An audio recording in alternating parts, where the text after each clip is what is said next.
Madrid, España, 5 de julio de 1975. Un imponente hombre de 67 años se baja de un Mercedes negro en el exclusivo barrio de La Moraleja. Mide casi 2 metros, tiene una profunda cicatriz en la mejilla izquierda y se mueve con la seguridad de quien nunca ha tenido que esconderse. Sus vecinos españoles lo saludan con respeto. «Buenos días, señor Skorzeny». Para ellos, Otto Skorzeny es simplemente un próspero empresario alemán que contribuye generosamente a la economía local. Lo que estos vecinos no saben es que están saludando al hombre a quien Adolf Hitler consideraba el más peligroso de Europa. El oficial de las SS que rescató a Mussolini de las manos de los aliados. El estratega detrás de las operaciones especiales más audaces del Tercer Reich. El hombre que debería haber estado en prisión hace décadas, pero que logró convertirse en el empresario más respetado de Madrid.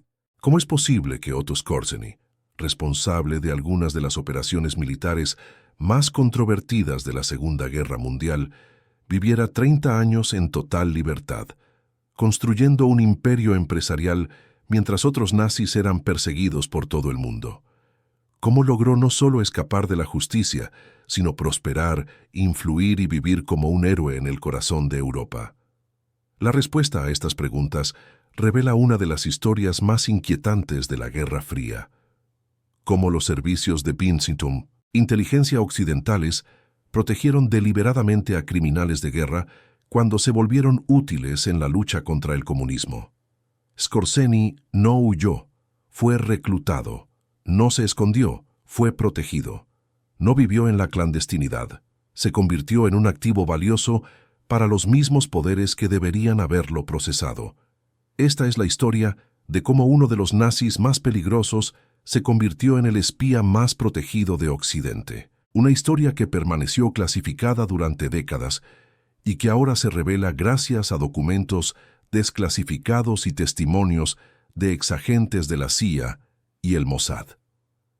Prepárese para descubrir cómo el mal puede esconderse detrás del poder, cómo la conveniencia política puede triunfar sobre la justicia y cómo un hombre logró reescribir la historia para convertirse en el héroe de su propia narrativa. Si quieres entender cómo uno de los mayores criminales de guerra logró vivir como un respetado empresario durante décadas, dale me gusta a este video, suscríbete al canal y activa las notificaciones.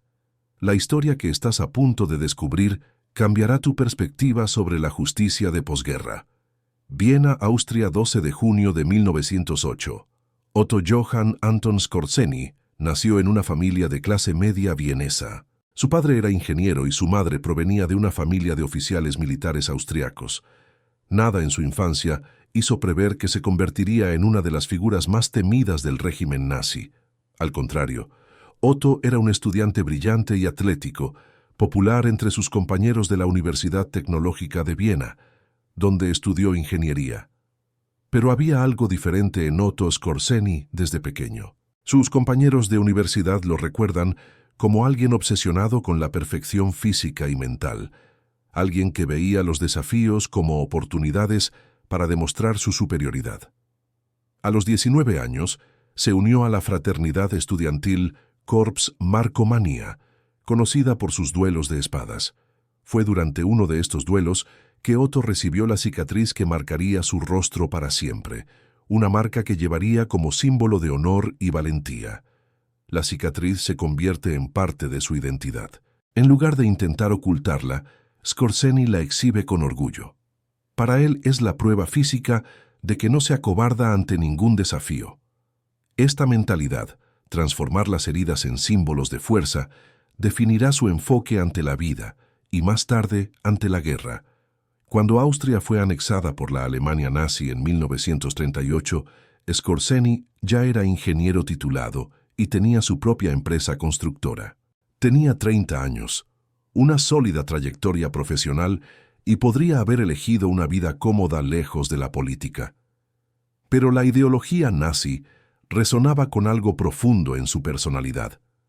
La creencia en la superioridad mediante la fuerza, la adoración por la eficiencia técnica, la convicción de que las reglas normales no se aplicaban a los superiores. En abril de 1940, Skorzeny se alistó voluntariamente en las SS. No fue reclutado a la fuerza. Eligió unirse a la organización más elitista y temida del régimen nazi. Su formación en ingeniería, combinada con su imponente físico y su mentalidad implacable, rápidamente llamó la atención de sus superiores. Inicialmente, se desempeña como oficial de comunicaciones, pero su ambición es clara. Quiere combate, quiere acción, quiere oportunidades para demostrar que es diferente, superior, capaz de hazañas que otros consideran imposibles. Durante la campaña en los Balcanes y posteriormente en el Frente Oriental, Skorzeny se distingue no por su brutalidad ciega, sino por su frialdad calculadora y su capacidad para resolver problemas complejos bajo extrema presión. Fue durante la Operación Barbarroja, la invasión de la Unión Soviética, que Skorzeny se forjó la reputación que lo acompañaría para siempre.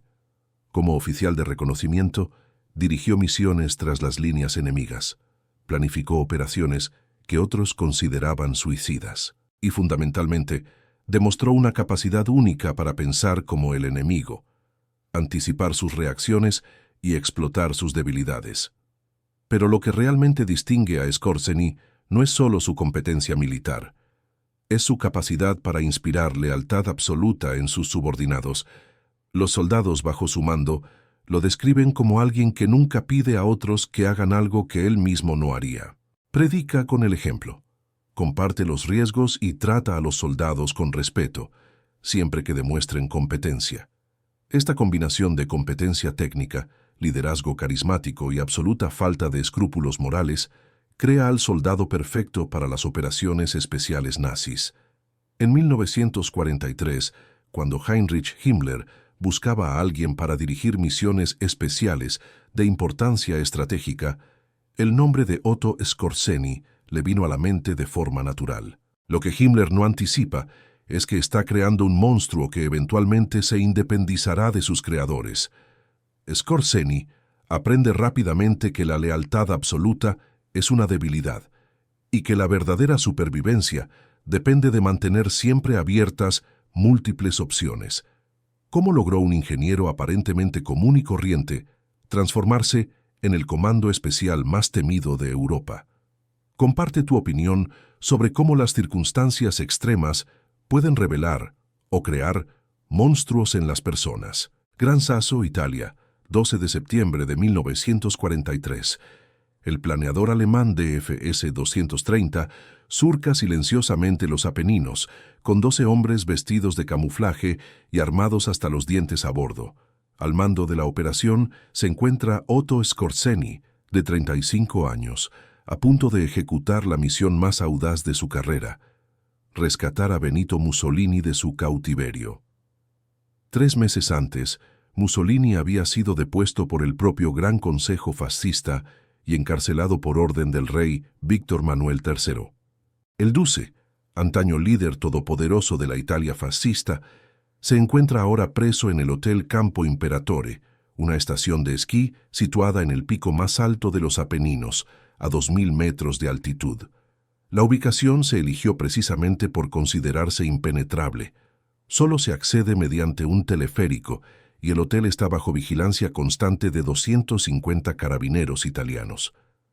Para los aliados y el nuevo gobierno italiano, Mussolini se encuentra en absoluta seguridad. Para Adolf Hitler, el arresto de su aliado más antiguo representa una humillación inaceptable y una amenaza estratégica. Si Mussolini es entregado a los aliados, podría revelar secretos militares cruciales sobre las defensas alemanas en el sur de Europa. Todos los expertos militares alemanes consultados consideran la misión imposible. El acceso por tierra es impracticable, ya que las montañas están fuertemente custodiadas. Un ataque aéreo convencional destruiría el hotel con Mussolini dentro. El uso de paracaidistas causaría numerosas bajas. Hitler rechaza todos los planes presentados por considerarlos inadecuados. Fue entonces cuando Skorzeny propuso algo radical: una operación con planeador que aterrizara directamente en el pequeño campo junto al hotel. La idea era tan audaz que rozaba lo absurdo. El campo de aterrizaje era en realidad un pequeño claro triangular inclinado, rodeado de rocas, de tan solo 100 metros de largo. Cualquier error de cálculo resultaría en la muerte de todo el equipo. Pero Skorzeny estudia obsesivamente cada detalle. Analiza fotografías aéreas durante semanas, calcula ángulos de aproximación, velocidades del viento y el peso de los planeadores. Reconstruye un modelo exacto del terreno para practicar la operación repetidamente. Su formación en ingeniería resulta crucial. Transforma una misión imposible en un problema técnico con solución. A las 14:00 del 12 de septiembre, 12 planeadores fueron remolcados por aviones Heinkel sobre el Gran Sasso. Skorzeny viajó en el primer planeador, dando ejemplo. Cuando se soltaron los cables y los planeadores iniciaron su vuelo silencioso hacia la cima, toda la operación dependía de la precisión milimétrica de los cálculos de Skorzeny. El primer planeador aterriza violentamente en el claro, planeando a pocos metros de distancia antes de una caída fatal. Skorzeny salta y corre hacia el hotel, seguido por sus hombres. En cuestión de minutos, la operación se convierte en un éxito rotundo. Los carabineros, completamente sorprendidos, se rinden sin disparar un solo tiro. Skorzeny encuentra a Mussolini en una suite del primer piso, vestido de civil, y aparentemente resignado a su destino. «Sabía que mi Führer no me abandonaría», fueron las primeras palabras del Duce al ver al oficial de las SS. En menos de 15 minutos, Mussolini estaba a bordo de una pequeña avioneta Fieseler Storch, pilotada por Heinrich Gerlach, volando hacia la libertad. La operación Gran Sasso se convirtió instantáneamente en una leyenda. La propaganda nazi la presentó como prueba de la superioridad alemana y del genio militar del Reich. Periódicos de todo el mundo, incluidos los aliados, reconocieron la audacia y la impecable ejecución de la misión. Skorzeny se convirtió en una celebridad internacional de la noche a la mañana. Pero el verdadero impacto de la operación va mucho más allá de la propaganda. El rescate de Mussolini permite a los alemanes instaurar la República Social Italiana en el norte, prolongando la guerra en Italia 18 meses más. Miles de soldados aliados morirán en las montañas italianas debido al éxito de esta misión. Para Skorzeny, el Gran Sasso marca el inicio de una nueva etapa en su carrera. Hitler, impresionado con la operación, lo asciende y le encarga la creación de una unidad especial para misiones imposibles. Skorzeny se convierte en el favorito del Führer, con acceso directo a las más altas esferas del poder nazi. La audacia de la Operación Gran Sasso demuestra cómo la competencia técnica puede utilizarse para los peores fines. ¿Qué opina de la admiración que despiertan las brillantes operaciones militares, independientemente de sus objetivos morales? Bosque de las Ardenas, Bélgica, 16 de diciembre de 1944. En la madrugada que marca el inicio de la ofensiva de las Ardenas, el último intento desesperado de Hitler por cambiar el curso de la guerra, una unidad especial avanza a través de las líneas alemanas. Los soldados hablan un inglés perfecto, visten auténticos uniformes estadounidenses y conducen jeeps capturados. Al frente de esta fuerza de élite se encuentra Otto Skorzeny, ahora reconocido como el maestro de operaciones especiales del Reich. La operación Griffin, representa la evolución natural del genio táctico de Skorzeny. Tras el éxito de Gran Sasso, Hitler le encargó la formación de la Einheit Stielau, una unidad ultrasecreta especializada en operaciones de infiltración y sabotaje. Durante meses, Skorzeny entrenó meticulosamente a 150 hombres, seleccionados por su fluidez en inglés y su capacidad de improvisación. El plan es diabólicamente simple: infiltrar comandos disfrazados de soldados estadounidenses tras las líneas enemigas durante la confusión inicial de la ofensiva. Estos hombres sembrarán el caos alterando las señales de tráfico, cortando las líneas de comunicación, difundiendo desinformación y, cuando sea posible, capturando puentes estratégicos intactos. Pero Skorzeny va más allá del mero sabotaje militar. Comprende intuitivamente el poder de la guerra psicológica, Sus hombres difunden rumores de que una fuerza de 2000 comandos alemanes camuflados opera tras las líneas estadounidenses. Susurran que el propio Skorzeny planea asesinar al general Eisenhower en París. Inventan historias sobre paracaidistas alemanes infiltrados en la retaguardia aliada. El efecto es devastador. En cuestión de días, la paranoia se extiende por todo el mando aliado. Los soldados estadounidenses empiezan a sospechar de sus propios camaradas. Se instalan puestos de control improvisados en cada intersección, con guardias que preguntan sobre béisbol y cultura estadounidense para identificar a los infiltrados. La eficiencia militar aliada se desmorona bajo el peso de la desconfianza. El propio general Eisenhower se ve obligado a vivir prácticamente bajo arresto domiciliario en su cuartel general de Versalles, rodeado de guardias y con medidas de seguridad extremas. El alto mando aliado pierde días valiosos verificando la identidad de todos los oficiales e implementando nuevos protocolos de seguridad. Para Skorzeny, Grave es la prueba de que la guerra moderna se gana tanto en la mente como en el campo de batalla. Con tan solo 150 hombres, logra paralizar a un ejército de 500.000. Demuestra que la percepción puede ser más poderosa que la realidad, que el miedo puede ser más efectivo que las balas, pero la operación también revela aspectos más oscuros del genio de Skorzeny. Cuando varios de sus hombres son capturados y ejecutados por los estadounidenses por violar las convenciones de Ginebra, luchar disfrazado del enemigo se considera espionaje, Skorzeny no muestra remordimiento alguno. Para él, estas son bajas aceptables en una guerra total. Esta actitud fría y calculadora se convierte en el sello distintivo de Skorzeny.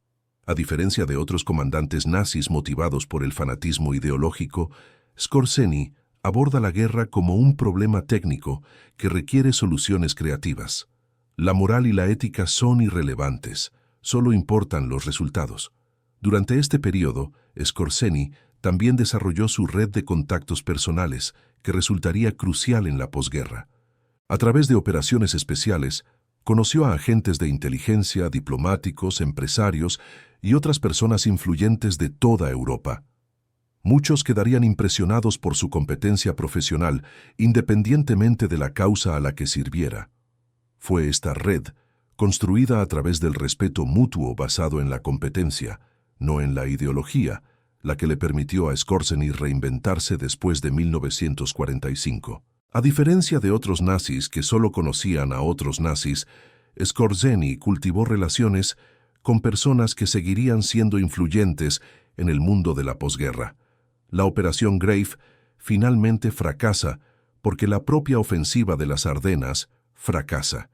Pero Skorzeny extrae valiosas lecciones sobre el poder de la manipulación psicológica, la importancia de las redes personales y la utilidad de mantener múltiples identidades, lecciones que aplicarás con maestría en tu vida después de la guerra. El éxito de Skorzeny se basó en la comprensión de que la percepción puede ser más poderosa que la realidad. ¿Cómo cree que esta lección se aplica a la manipulación de la opinión pública actual? Campo de prisioneros de guerra de Darmstadt, Alemania, 27 de julio de 1948. A las 3 de la madrugada, 3 figuras sombrías emergen de un túnel excavado durante meses bajo los barracones del campo de prisioneros de guerra. Otto Skorzeny, de 40 años, lidera la fuga más audaz de la posguerra. Tras 3 años de cautiverio, el hombre que rescató a Mussolini ahora aplica las mismas habilidades para rescatarse a sí mismo. La fuga fue característicamente meticulosa. Skorzeny estudió los patrones de patrullaje, los turnos de guardia y las rutinas administrativas durante meses. Aprovechó su posición como líder informal de los prisioneros para organizar una red de apoyo interna. Y crucialmente, estableció contactos externos que le proporcionaron mapas, dinero y ropa de civil escondida en el bosque cercano.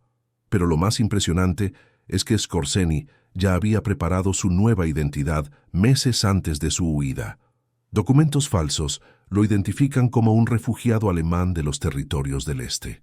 La tapadera es completa.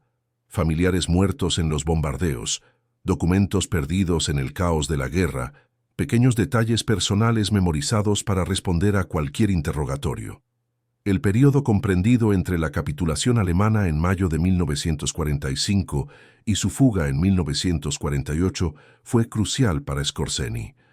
A diferencia de otros comandantes nazis que se sumieron en la negación o la desesperación, él aprovechó su tiempo en prisión para planificar meticulosamente el futuro. Estudió a sus captores aliados, identificó divisiones entre ellos y comprendió las nuevas realidades geopolíticas que estaban surgiendo.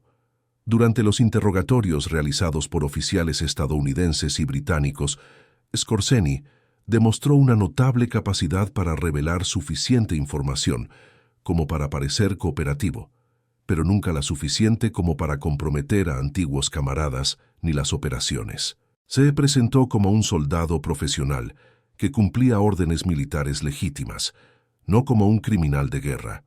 Esta estrategia funcionó en parte porque las operaciones de Skorzeny, aunque audaces y a veces brutales, eran principalmente militares. A diferencia de los comandantes de los campos de concentración o los líderes de los Einsatzgruppen, Skorzeny podía argumentar con credibilidad que había librado una guerra limpia dentro de las convenciones militares aceptadas. Más importante aún, Skorzeny se dio cuenta rápidamente de que el mundo estaba cambiando. La alianza entre Estados Unidos y la Unión Soviética se estaba fracturando. La Guerra Fría comenzaba a surgir. Y en este nuevo conflicto, la experiencia alemana en la lucha contra los soviéticos cobraría repentinamente valor. Durante conversaciones informales con interrogadores estadounidenses, Skorzeny comenzó a presentarse no como un nazi derrotado, sino como un experto en operaciones especiales con un conocimiento excepcional de las tácticas soviéticas. Hablaba ruso con fluidez, había combatido en el frente oriental durante 3 años y comprendía la mentalidad militar soviética. Estos interrogadores, muchos de ellos experimentados oficiales de inteligencia, quedaron impresionados por la competencia profesional de Skorzeny. Reconocieron que hombres como él podrían ser útiles en la nueva confrontación que se avecinaba con la Unión Soviética. Es importante comprender que la fuga de Skorzeny en 1948 no fue el acto desesperado de un criminal presa del pánico. Fue la culminación de una estrategia de 3 años para reposicionarse, pasando de ser un enemigo derrotado a un aliado potencialmente valioso. La fuga fue casi con toda seguridad facilitada por elementos de los propios servicios de inteligencia aliados. Documentos desclasificados décadas después revelaron que funcionarios estadounidenses debatían internamente la conveniencia de reclutar a antiguos especialistas alemanes para combatir el comunismo. El programa Paperclip ya traía científicos nazis a Estados Unidos. La operación Bloodstone comenzaba a reclutar agentes de Europa del Este.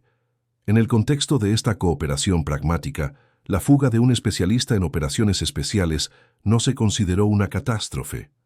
Tras su fuga, Skorzeny desapareció durante 6 meses. Cuando reapareció públicamente fue en París, donde se presentó voluntariamente ante las autoridades francesas. Afirmó haberse rendido para aclarar malentendidos sobre sus actividades durante la guerra. Era una táctica típica de Skorzeny, transformar una fuga ilegal en una aparente cooperación voluntaria. La capacidad de Skorzeny para adaptarse a las cambiantes realidades políticas demuestra cómo las personas inteligentes pueden reinventarse incluso después de derrotas devastadoras. ¿Cómo ve la diferencia entre la adaptación inteligente y el oportunismo moral? París, Francia, 15 de septiembre de 1950. Otto Skorzeny se sienta cómodamente en un café de los Campos Elíseos, leyendo el periódico matutino y saboreando un croissant. Para cualquier observador casual, es simplemente un empresario alemán elegante que disfruta de una mañana parisina. Lo que nadie puede imaginar es que este hombre está siendo investigado simultáneamente por los franceses como criminal de guerra y reclutado por los estadounidenses como agente de inteligencia. La transformación de Skorzeny, de fugitivo a valioso activo, es una de las más extraordinarias en la historia de la Guerra Fría. Tras su entrega voluntaria a las autoridades francesas, Se desenvolvió con destreza en el laberíntico sistema judicial europeo, convirtiendo cada investigación en una oportunidad para demostrar su valía a los nuevos caudillos occidentales. El proceso judicial francés se ha prolongado durante meses. Scorseni está acusado de violar las convenciones de guerra durante la Operación Grave, pero la Fiscalía se enfrenta a un problema fundamental. ¿Cómo juzgar operaciones militares innovadoras que, técnicamente, operaban en una zona gris del derecho internacional? Las convenciones de Ginebra no preveían específicamente el tipo de guerra psicológica que Scorseni había promovido. Durante este periodo ocurre algo fascinante. Oficiales de inteligencia estadounidenses y británicos comienzan a visitar discretamente a Scorseni en prisión. Oficialmente, son interrogatorios sobre actividades de guerra. En realidad, son entrevistas de trabajo encubiertas. James Jesus Angleton, futuro jefe de contrainteligencia de la CIA, quedó particularmente impresionado con Scorseni. En un informe interno que permaneció clasificado durante 50 años, Angleton escribió: Scorseni demuestra una sofisticada comprensión de las operaciones de inteligencia que supera a la mayoría de nuestros oficiales. Su experiencia en operaciones tras las líneas enemigas podría ser invaluable en nuestra lucha contra el expansionismo soviético. La estrategia de Scorseni es magistral. En lugar de negar sus actividades durante la guerra, las acepta como demostraciones de competencia profesional. No se presenta como un nazi arrepentido, sino como un experto militar cuyas habilidades trascienden las ideologías políticas. El mensaje es claro: puedes trabajar para cualquiera que reconozca tu valor. Este enfoque resuena profundamente con la mentalidad estadounidense de la Guerra Fría. Estados Unidos necesita desesperadamente expertos en operaciones especiales para combatir la creciente influencia soviética en Europa. La pureza moral es un lujo que no pueden permitirse en una lucha existencial contra el comunismo. En enero de 1951, Scorseni fue absuelto de los cargos franceses por falta de pruebas concluyentes. La decisión fue técnicamente legal, pero estuvo influenciada políticamente. Fuentes diplomáticas estadounidenses ejercieron discreta presión para asegurar que un posible activo no se perdiera por tecnicismos legales. Inmediatamente después de su absolución, Scorseni fijó su residencia en Madrid. España, bajo la dictadura de Francisco Franco, se mantuvo oficialmente neutral durante la Guerra Fría, pero simpatizaba claramente con el Occidente anticomunista. Para Scorseni, Madrid ofrecía la combinación perfecta: protección legal, proximidad a los centros de poder europeos y un entorno político tolerante con los antiguos enemigos del comunismo. Lo que sucede a continuación es extraordinario. Scorseni no cae en el olvido. Se convierte en una figura pública respetada. Funda una consultora de ingeniería. Escribe memorias que se convierten en bestsellers internacionales. Concede entrevistas a prestigiosos periodistas. Se presenta como un soldado profesional que sirvió a su país durante una guerra terrible, pero que ahora dedica sus energías a construir una Europa pacífica y próspera. Simultáneamente, desarrolla una red empresarial que abarca toda Europa. Oficialmente, KIAG, Asociación de Ayuda Mutua de Antiguos Miembros de las Waffen-SS, es una organización de veteranos que brinda apoyo social a exmiembros de las SS. En realidad, funciona como una sofisticada red de inteligencia que monitorea los movimientos políticos europeos e identifica a posibles agentes soviéticos. Documentos desclasificados de la CIA de 2001 revelaron que Scorseni recibió pagos regulares de varias agencias de inteligencia occidentales durante la década de 1950. Técnicamente, no era un empleado, era un consultor independiente, cuyos informes eran lo suficientemente valiosos como para justificar una compensación sustancial. La transformación de Scorseni demuestra cómo la competencia profesional puede superar las consideraciones morales en tiempos de crisis. ¿Cree que el fin justifica los medios cuando se trata de seguridad nacional? Madrid, Oficina de la Compañía Scorseni, 1956. El teléfono suena en la elegante oficina de Otto Skorzeny en la calle de Alcalá. Al teléfono, un agente de la CIA con un nombre en clave conocido solo por una docena de personas en el mundo. La conversación es breve, profesional, y se desarrolla en un lenguaje que parece una discusión sobre contratos de construcción, pero que en realidad implica la planificación de operaciones de inteligencia en 3 continentes. En ese momento, Skorzeny construyó algo extraordinario, un imperio secreto que opera simultáneamente como una empresa legítima y una organización de inteligencia clandestina. Su empresa oficial comercializa equipos industriales en toda Europa y Latinoamérica. Su empresa no oficial coordina una red de exoficiales alemanes que se han convertido en los ojos y oídos de Occidente en la lucha contra el comunismo. La brillantez del sistema reside en su estructura compartimentada. La mayoría de los empleados de Skorzeny son genuinamente inocentes, ingenieros, vendedores y administradores que trabajan en proyectos empresariales legítimos. Solo un círculo íntimo de exoficiales de las SS conoce la verdadera magnitud de la operación. Esta dualidad le permite a Skorzeny operar con una legitimidad que otros exnazis jamás alcanzaron. Cuando los periodistas investigan sus actividades, descubren una empresa próspera que paga impuestos, emplea a cientos de personas y contribuye a la economía española. Los aspectos más oscuros permanecen ocultos. Uno de los proyectos más ambiciosos de Skorzeny durante este periodo fue la creación de Die Spinne, la araña, una red de evacuación que ayuda a exmiembros de las SS a establecer nuevas identidades en Latinoamérica. Oficialmente, es una organización humanitaria que ayuda a refugiados de guerra. En realidad, es un sistema sofisticado para colocar agentes entrenados en posiciones estratégicas en todo el mundo. La red opera mediante una combinación de negocios legítimos, contactos eclesiásticos y diplomacia discreta. Skorzeny usa su reputación de héroe de guerra para establecer relaciones con dictadores latinoamericanos que admiran la eficiencia militar alemana. Países como Argentina, Chile y Paraguay reciben con los brazos abiertos a exoficiales alemanes, quienes prometen ayudar a modernizar sus ejércitos. Pero Skorzeny va más allá del simple tráfico de personas. Entiende que la verdadera influencia en la Guerra Fría reside en el control de recursos estratégicos y rutas comerciales. Su empresa establece operaciones en Oriente Medio, donde el petróleo está transformando la geopolítica mundial. Desarrolla contactos en África, donde antiguas colonias europeas luchan por su independencia. Invierte en Latinoamérica, donde la Revolución cubana está alterando el equilibrio regional.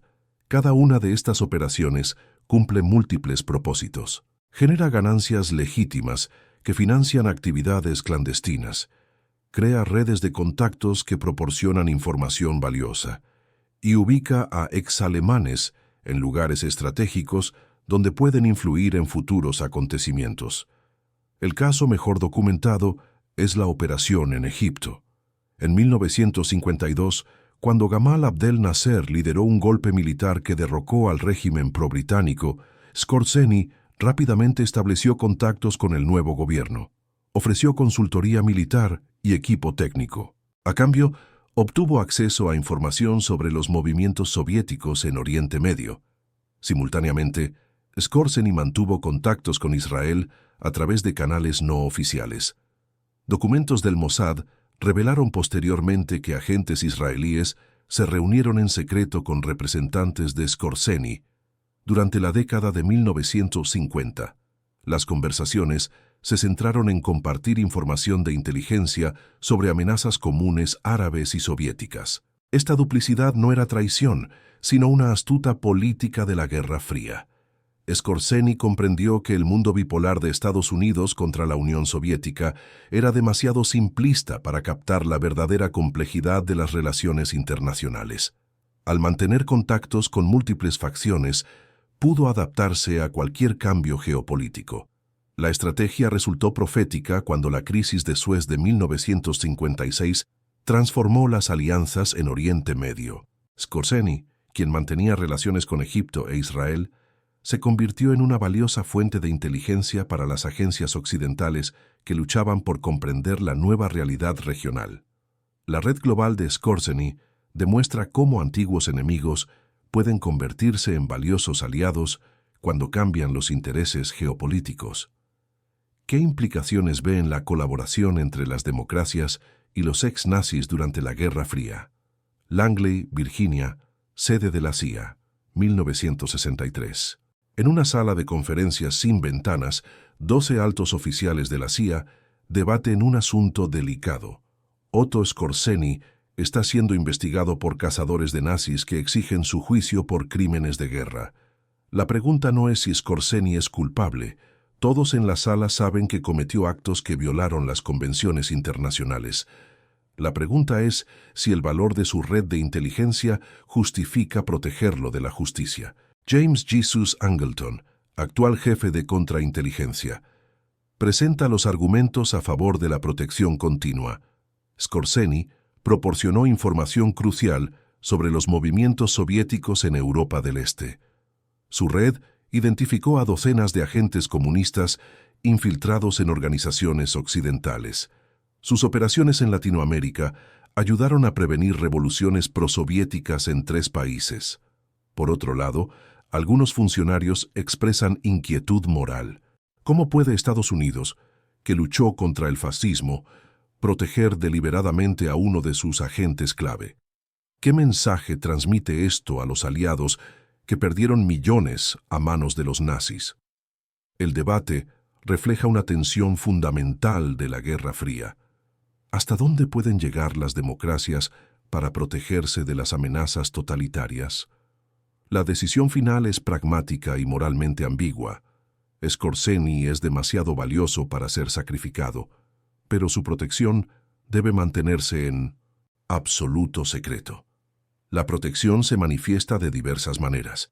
Cuando los investigadores intentan acceder a archivos militares alemanes que podrían incriminar a Skorzeny, encuentran documentos perdidos o destruidos. Cuando los testigos presentan pruebas incriminatorias, descubren que sus visados de viaje han sido denegados inexplicablemente. Cuando los periodistas de investigación se acercan a la verdad, sus fuentes dejan de hablar repentinamente. Simon Wiesenthal, el famoso cazador de nazis, se siente particularmente frustrado con el caso Skorzeny. En informes internos, Wiesenthal documenta pruebas claras de crímenes de guerra, pero todo intento de acción legal se ve saboteado por la interferencia burocrática. En una carta de 1965 a un colega, Wiesenthal escribe: «Es como si fuerzas invisibles protegieran a Skorzeny. Cada vez que nos acercamos, las puertas se cierran. Estas fuerzas invisibles son muy reales». La CIA ha establecido protocolos específicos para proteger los activos sensibles de las investigaciones legales. Cuando las autoridades españolas reciben solicitudes de extradición, los diplomáticos estadounidenses presionan para que se desestimen. Cuando las organizaciones judías hacen campaña públicamente, se les informa discretamente que interferir con Skorzeny perjudicaría intereses vitales de seguridad nacional. Pero la protección va más allá de la interferencia reactiva. La CIA ayuda activamente a Skorzeny a forjarse una reputación respetable. Periodistas independientes reciben información que lo presenta como un soldado honorable que se opuso en secreto al régimen nazi. Se anima a los editores a publicar las memorias de Skorzeny, que convenientemente omiten los aspectos más oscuros de sus actividades. En 1967, Skorzeny publicó Las misiones secretas de Skorzeny, que se convirtió en un éxito de ventas internacional. El libro lo presenta como un patriota alemán que luchó valientemente por su país, pero que despreciaba la ideología nazi. Las operaciones más controvertidas se omiten o minimizan. Los aspectos heroicos se exageran. La campaña de relaciones públicas es tan efectiva que muchos europeos empiezan a ver a Skorzeny como una figura romántica, el soldado caballeroso que libró una guerra limpia en un conflicto sucio. Esta narrativa se cultiva cuidadosamente para garantizar que cualquier acción legal futura en su contra se considere persecución política, no justicia legítima. Simultáneamente, la CIA utiliza a Skorzeny para operaciones psicológicas más amplias. Su presencia visible en Madrid envía un mensaje a los exnazis. Si colaboran con Occidente, serán protegidos y recompensados. Si se mantienen fieles a su antigua ideología, serán perseguidos y castigados. Esta política tiene importantes consecuencias estratégicas. Durante la década de 1960, cientos de exoficiales alemanes proporcionaron información valiosa a los servicios de inteligencia occidentales. La promesa implícita de protección, ejemplificada por el caso Skorzeny, es crucial para asegurar esta colaboración.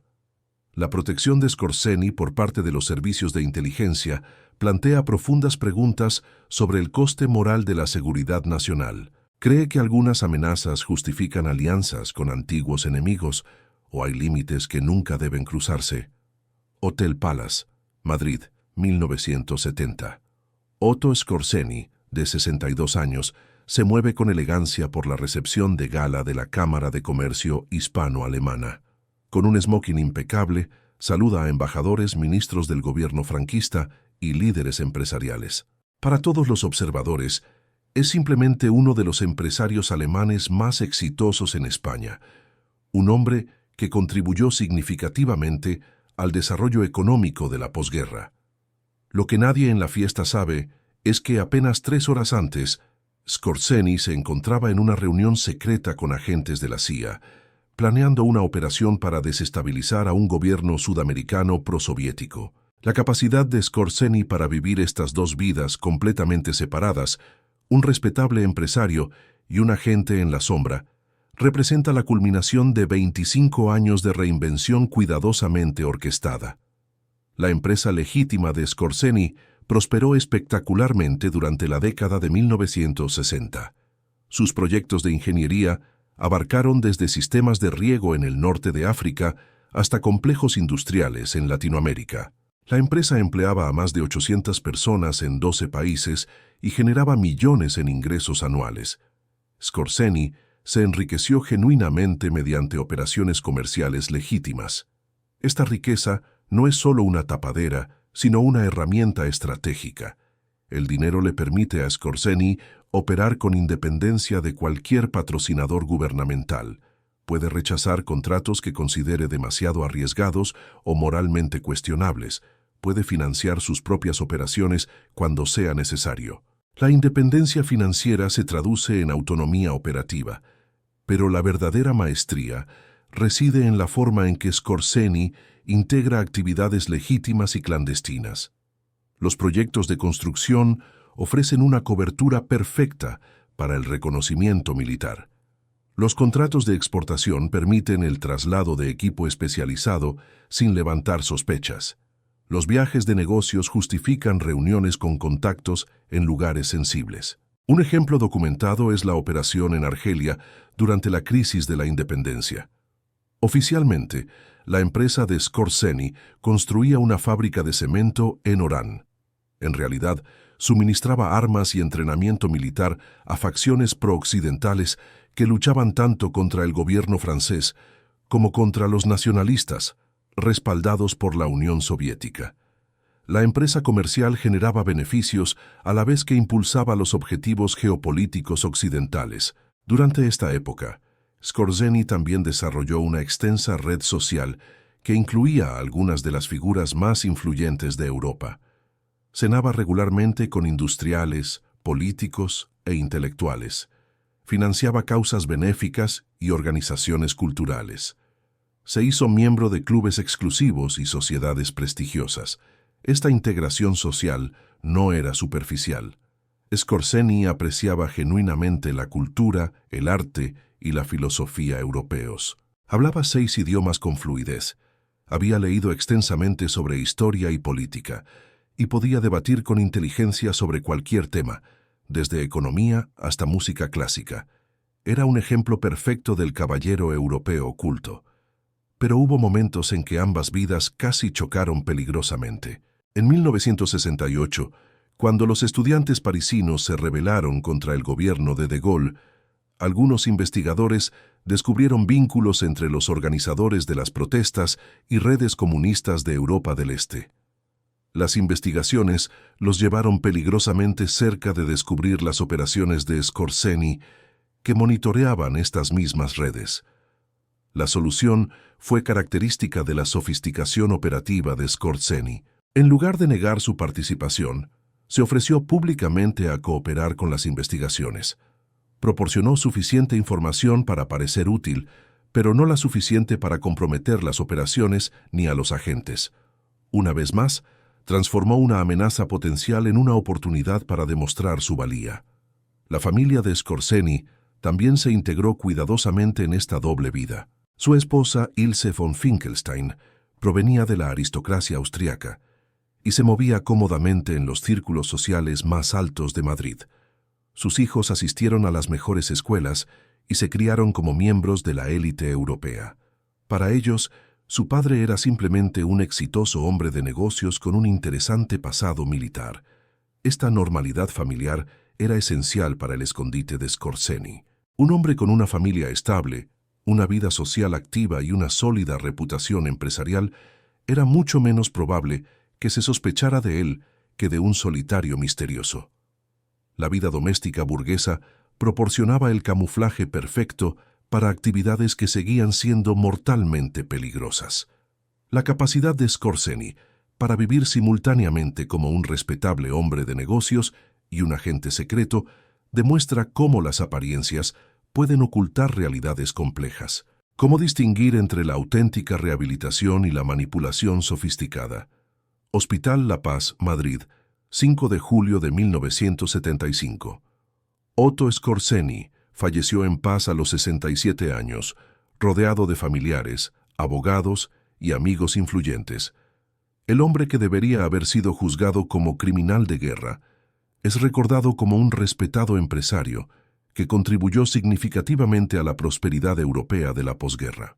Los obituarios de la prensa española lo elogian como un visionario empresarial y un constructor de puentes entre Alemania y España. La ironía es devastadora. El hombre que participó en algunas de las operaciones militares más controvertidas del siglo XX logró no solo evadir la justicia, sino reescribir su propia historia. Murió no como Otto Skorzeny, el comando especial de las SS, sino como Otto Skorzeny, el caballero empresario que superó un pasado difícil para contribuir positivamente a la sociedad. En los días posteriores a su muerte, una avalancha de homenajes revela el grado de integración social que alcanzó. Embajadores expresan sus condolencias, líderes empresariales elogian su visión, organizaciones benéficas que apoyó proclaman la pérdida de un gran filántropo. Su transformación de delincuente a ciudadano respetado es completa. Pero documentos secretos que emergerían décadas después cuentan una historia diferente. Archivos desclasificados de la CIA de 2001 revelaron que Skorzeny siguió siendo un activo valioso hasta su muerte. El último informe sobre sus actividades, fechado 3 semanas antes de su fallecimiento, describe información que proporcionó sobre movimientos terroristas en Europa. Incluso en su lecho de muerte, continuó trabajando. Los archivos también revelan el alcance de la protección que recibió durante 3 décadas. Más de 40 intentos de investigar o procesar a Skorzeny fueron discretamente saboteados mediante interferencias diplomáticas. Se desalentó a los testigos, se perdieron pruebas y los procesos burocráticos se retrasaron indefinidamente. Fue una de las operaciones de protección más exitosas en la historia de la inteligencia. Para cazadores de nazis como Simon Wiesenthal, la muerte de Skorzeny representó la pérdida definitiva de la oportunidad de obtener justicia. En una entrevista de 1976, Wiesenthal expresó su amarga frustración. Skorzeny fue el único gran criminal de guerra que logró transformarse públicamente en un héroe. No solo escapó, sino que prosperó, fue respetado y murió en paz. Es la negación de todo por lo que luchamos. La familia de Skorzeny heredó más que riqueza material, Heredó una narrativa cuidadosamente construida que presenta al patriarca como un hombre que, tras servir a su país durante una terrible guerra, dedicó el resto de su vida a proyectos constructivos. Esta versión de la historia se convirtió en la verdad oficial que las generaciones posteriores aceptaron. Pero el verdadero legado de Skorzeny se extiende mucho más allá de su familia. Su caso sentó precedentes peligrosos sobre cómo la competencia profesional puede prevalecer sobre las consideraciones morales. Durante la Guerra Fría, cientos de exnazis fueron protegidos y recompensados por los servicios de inteligencia occidentales. El modelo Skorzeny, transformar a los criminales en activos útiles, se convirtió en la política habitual. Esta política ha tenido consecuencias que se extienden hasta nuestros días. Cuando los gobiernos democráticos protegen a los criminales por conveniencia estratégica, erosionan la credibilidad de las instituciones de justicia internacional. Cuando se valora la competencia técnica sin importar la moral, se normaliza la colaboración con el mal. El caso Skorzeny también revela cómo las narrativas históricas pueden ser distorsionadas deliberadamente mediante sofisticadas operaciones de influencia. La transformación de un comandante especial de la CSS en un respetado empresario no fue casualidad. Fue el resultado de décadas de propaganda sutil, relaciones públicas profesionales y la supresión sistemática de pruebas inoportunas. Hoy en día, cuando la extrema derecha busca figuras históricas para heroizar, Otto Skorzeny suele aparecer como ejemplo de un soldado honorable que luchó heroicamente por su patria. Esta mitificación es posible precisamente porque su reinvención posbélica tuvo tanto éxito. El criminal de guerra se convirtió en una leyenda romántica. Para los historiadores serios, el legado de Skorzeny sirve como advertencia sobre los peligros de permitir que la conveniencia política sustituya la responsabilidad moral. Cuando las sociedades optan por olvidar en nombre de la estabilidad, crean precedentes que pueden ser explotados por futuros criminales. La pregunta final que plantea el caso Skorzeny es inquietante. ¿Cuántos otros como él lograron escapar de la justicia y reinventarse como ciudadanos respetables? Si el más notorio logró vivir 3 décadas como un héroe, ¿cuántos criminales menores permanecieron completamente invisibles? La muerte de Skorzeny, un héroe respetado, representa una de las mayores fallas morales del siglo XX. ¿Cómo podemos garantizar que la conveniencia política nunca más sustituya a la justicia cuando se trata de crímenes de lesa humanidad? Esta historia demuestra cómo el mal puede esconderse tras la competencia, cómo la conveniencia puede superar la moral y cómo la narrativa puede ser más poderosa que la verdad. Otto Skorzeny no solo escapó de la justicia, sino que se convirtió en el héroe de su propia historia. Una historia que sirve como una advertencia atemporal sobre el precio de olvidar el pasado en nombre de un futuro conveniente. Archivos Nacionales de Alemania, Berlín, 15 de enero de 2024. La historiadora doctora Anna Richter cierra cuidadosamente la última carpeta de documentos desclasificados sobre Otto Skorzeny. Tras 3 años de investigación, ha recopilado pruebas que revelan el verdadero alcance de las operaciones del Comando Especial de las SS en la posguerra. Los documentos, algunos aún con sello de alto secreto, cuentan una historia que permaneció oculta durante casi 50 años.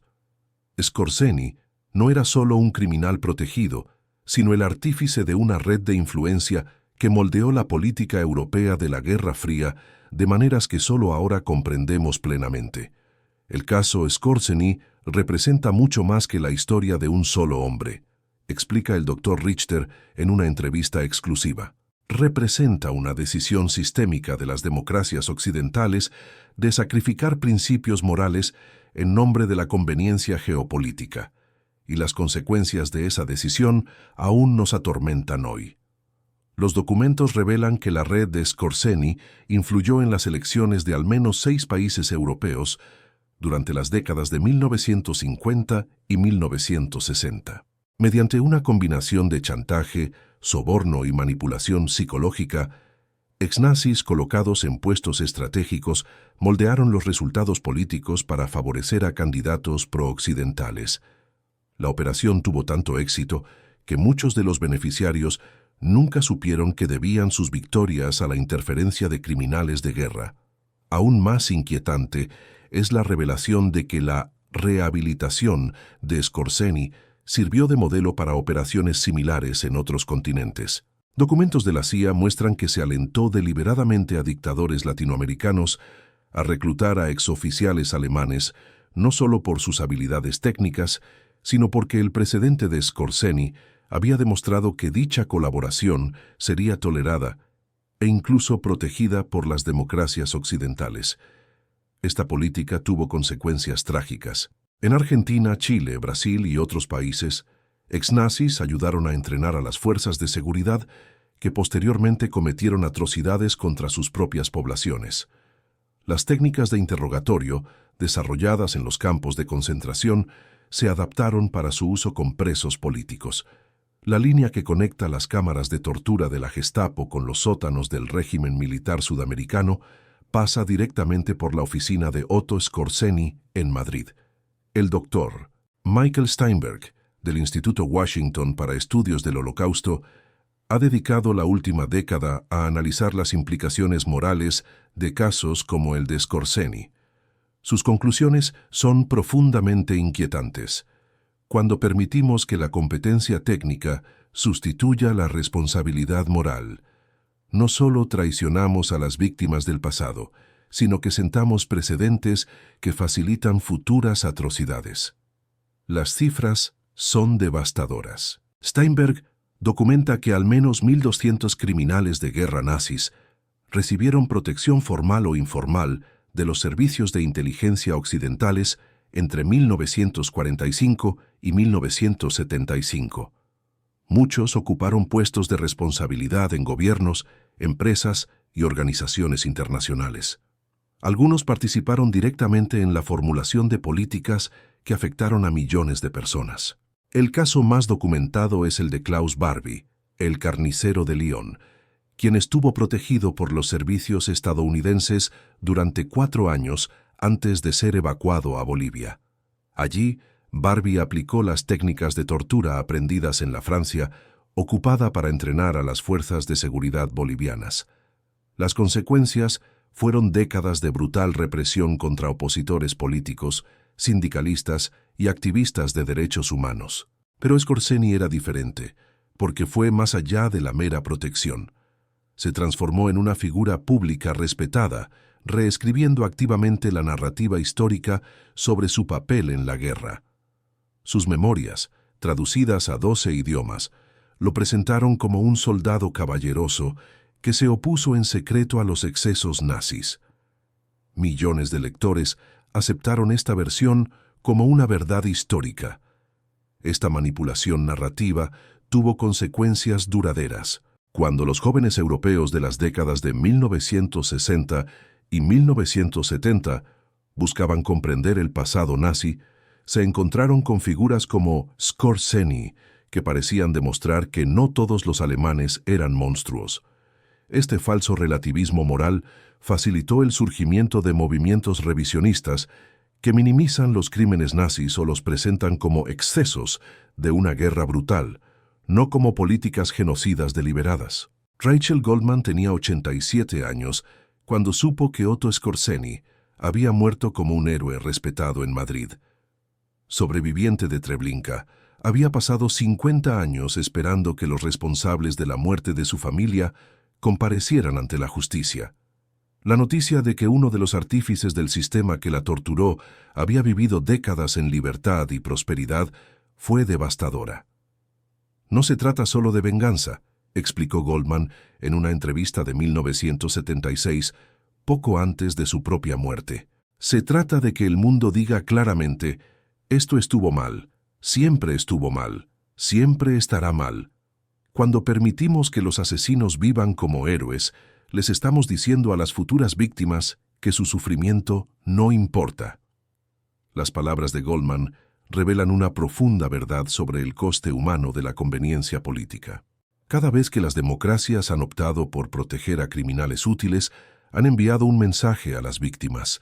Sus derechos son secundarios a nuestros intereses estratégicos. Este mensaje resuena incluso hoy, cuando los gobiernos democráticos colaboran con dictadores útiles o ignoran las atrocidades cometidas por aliados convenientes. El caso Skorzeny también revela cómo el trauma histórico puede perpetuarse a lo largo de generaciones. Los hijos de los sobrevivientes del Holocausto crecieron sabiendo que muchos de los responsables del sufrimiento de sus padres vivían en libertad. Esta injusticia fundamental generó una desconfianza duradera en las instituciones de justicia internacional que continúa afectando las relaciones entre las comunidades judías y los gobiernos occidentales. Hoy, mientras nos enfrentamos a nuevos crímenes de lesa humanidad en Myanmar, Siria, China y otros lugares, el caso Skorzeny ofrece lecciones cruciales sobre los peligros de subordinar la justicia a la conveniencia política. La tentación de colaborar con criminales útiles sigue siendo constante, y la historia nos muestra repetidamente a dónde conduce esa colaboración. La doctora Sarah Mitchell, experta en justicia transicional de la Universidad de Cambridge, sostiene que el legado de Skorzeny es visible en las dificultades actuales de la Corte Penal Internacional. Cuando las grandes potencias sentaron el precedente de que los criminales competentes pueden ser protegidos por razones geopolíticas, crearon un sistema donde la justicia internacional se considera opcional, no imperativa. Los paralelismos con los acontecimientos contemporáneos son inquietantes. Cuando los líderes democráticos dudan en procesar a criminales de guerra aliados, cuando las corporaciones multinacionales colaboran con regímenes represivos, cuando las comunidades internacionales priorizan la estabilidad económica sobre los derechos humanos, siguen el mismo patrón establecido por el caso Skorzeny. La digitalización moderna ha dificultado el encubrimiento de delitos, pero también ha creado nuevas oportunidades para manipular las narrativas. Las técnicas de propaganda que Skorzeny impulsó, presentar a los criminales como víctimas, reescribir historias incómodas y usar la experiencia técnica para ocultar fallas morales, han sido refinadas y amplificadas por las redes sociales y la guerra de información contemporánea. La muerte de Otto Skorzeny en 1975 cerró un capítulo, pero no resolvió las cuestiones fundamentales que su caso plantea. Como sociedades democráticas, seguimos lidiando con decisiones sobre cuándo, si acaso, la conveniencia puede justificar la colaboración con el mal. El caso Skorzeny sirve como una advertencia permanente sobre el precio de tomar decisiones equivocadas. La responsabilidad de mantener viva esta memoria no recae únicamente en historiadores y educadores. Todo ciudadano que valora la justicia tiene la obligación de comprender cómo el mal puede disfrazarse de normalidad, cómo los criminales pueden reinventarse como héroes y cómo instituciones respetables pueden volverse cómplices de atrocidades. El archivo que el Dr. Richter clausura en Berlín contiene más que solo documentos históricos. Contiene un espejo que refleja las decisiones morales que toman las democracias ante amenazas existenciales. Las decisiones tomadas con respecto a Otto Skorzeny entre 1945 y 1975 revelan no solo lo sucedido, sino también quiénes somos cuando nos sometemos a la prueba del miedo y la presión. La historia de Skorzeny no termina con su muerte. Perdura en las instituciones que influyó, las narrativas que ayudó a crear y los precedentes que sentó. Cada vez que elegimos la conveniencia sobre la justicia, la competencia sobre la moral, la estabilidad sobre la verdad, resucitamos una parte de su legado. La verdadera prueba de nuestra civilización no es si podemos derrotar a nuestros enemigos, sino si podemos hacerlo sin convertirnos en aquello contra lo que luchamos. El caso de Otto Skorzeny sugiere que, al menos una vez en la historia reciente, hemos fracasado estrepitosamente en esta prueba. La pregunta que queda es si hemos aprendido lo suficiente de este fracaso para evitar repetirlo en el futuro. ¿Cuántos otros Otto Skorzenys viven entre nosotros hoy protegidos por la conveniencia política y disfrazados de ciudadanos respetables? La historia no se repite, pero rima, y está en nuestras manos romper el patrón antes de que sea demasiado tarde. La historia que acaba de conocer sobre Otto Skorzeny revela solo una faceta del sistema que permitió a cientos de criminales de guerra nazis escapar de la justicia. En el video que se reproduce ahora, descubrirá la historia aún más inquietante de Walter Rauff, el inventor de los camiones de la muerte que mataron a más de 100.000 personas durante el Holocausto.